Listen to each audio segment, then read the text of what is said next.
The bright studio lights of CBS Mornings flickered to life as cameras rolled and the signature upbeat music faded. Behind the glossy desk sat Tony Dokoupil, shuffling his cards with practiced ease.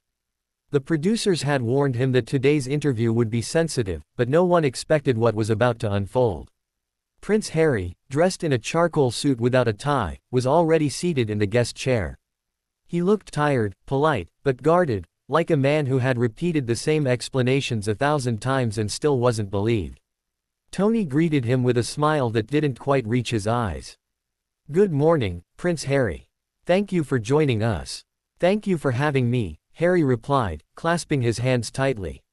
From the other side of the studio glass, show producer Marlene whispered through Tony's earpiece, "Soft start, Tony. Ease him into it." But Tony had other plans. "Let's begin with your newest memoir," Tony said, his tone sharper than expected. "Many are saying it contradicts some of your earlier statements. How do you respond to that?" Harry blinked. A muscle in his jaw tightened. "I've written honestly about my experiences," he said. "Different stages of life bring different perspectives." Tony pressed on immediately. "Some critics feel your narrative changes depending on the audience. Do you think you've been fully transparent with the public?" A quiet tension settled over the room. Even the cameramen stopped shifting in their places. Harry leaned forward. "Tony, with respect, I didn't come here to be accused of dishonesty. Stories evolve, because people evolve." Tony didn't back down. "So you're saying your critics are wrong?" Harry exhaled sharply. "I'm saying they weren't there. I live these moments, not them." Marlene's voice crackled in Tony's ear. "Move on, Tony. Change topic." But Tony ignored her. "Let's talk about your relationship with your family," he pushed. "Many viewers are wondering, after everything you've said publicly, is reconciliation even possible?" Harry stared at him, eyes narrowing. "I've said multiple times, I want healing. But it's hard when every conversation becomes headline fodder." Tony raised an eyebrow. "Some would argue that you created that problem by sharing private family matters." Harry's face flushed. "I shared my truth because my mental health was deteriorating. I had to set boundaries. That's not betrayal, that's survival." Tony looked down at his cards, then delivered the line the producers had explicitly cut from the script. "But Prince Harry, some call it profiting off trauma. How do you respond?" The air snapped like a wire pulled too far. Harry's chair scraped against the floor as he leaned back. "Excuse me." The control room went silent. No one breathed. Tony continued, "Your media appearances, the book deals, the interviews." Harry cut in, voice rising. "Tony, this isn't journalism anymore. This is provocation." Tony kept his composure. "Our audience wants answers." Harry's voice dropped to a dangerously controlled tone. "No. You want a moment. A viral clip. You're not asking to understand, you're asking to corner me." Tony finally looked uneasy. Marlene screamed through the earpiece, "Cut it off. Go to break." The screen suddenly switched to a bright graphic. "CBS Mornings will be right back."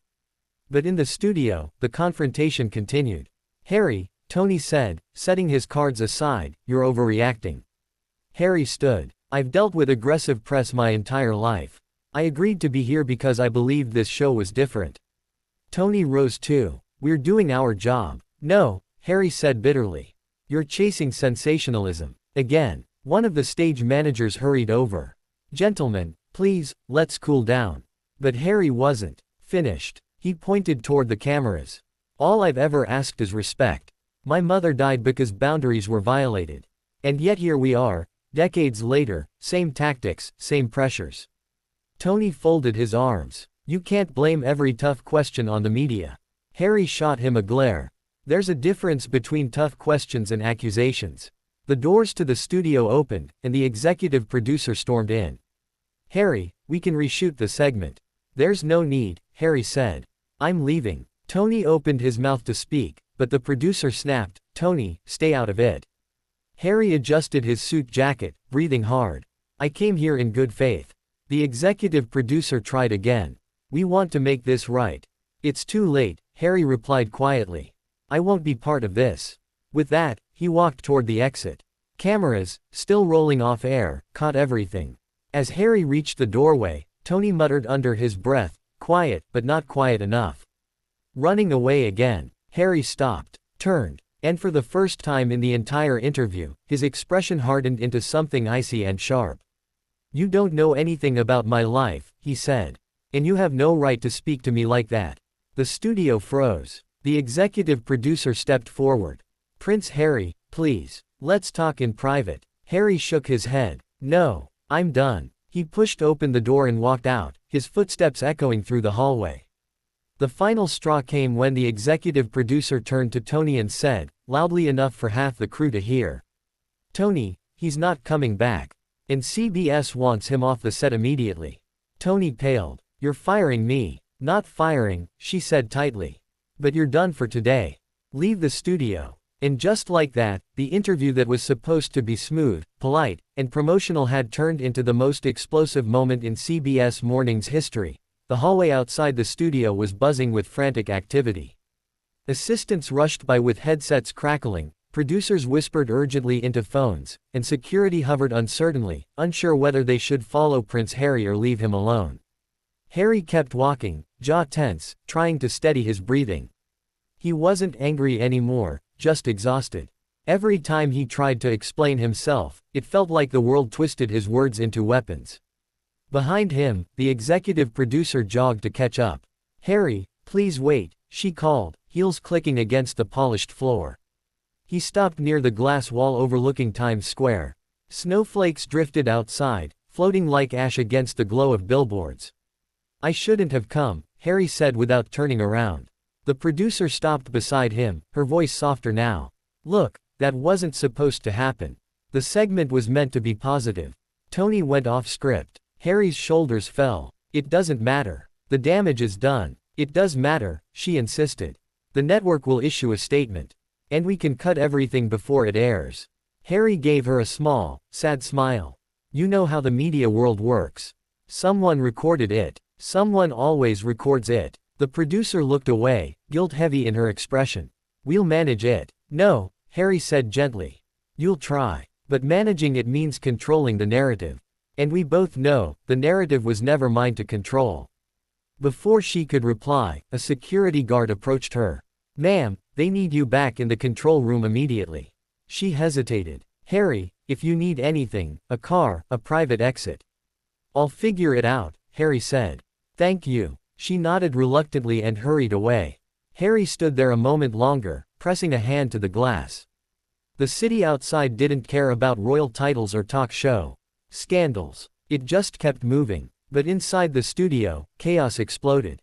Tony Dokoupil was pacing back and forth, pulling at his hair while producers circled around him like anxious bees. "I didn't do anything wrong," Tony insisted. "I asked legitimate questions." One of the senior producers snapped, "You ignored clear instructions. You pushed for drama." Tony glared. "It's journalism. Since when do we babysit guests?" A younger producer muttered, "Since the guest is Prince Harry and the network has relationships to protect." Tony slammed his hands on the desk. "So what? We bow down to royalty now." Marlene, the woman who'd been feeding instructions through his earpiece, finally stepped forward. "You weren't being tough. You were being cruel. There's a difference." Tony's face flushed with frustration. "Oh come on, he's a grown man. He can handle a few questions." The executive producer entered like a storm cloud. "Tony," she said sharply, "the network wants a full report from you. Effective immediately, you're suspended." Tony stared at her as if she'd slapped him. "Suspended? For doing my job. For crossing a line," she said. "We gave you clear boundaries, and you blew past them. That interview could become a PR nightmare." Tony scoffed. "So we're protecting him instead of the truth."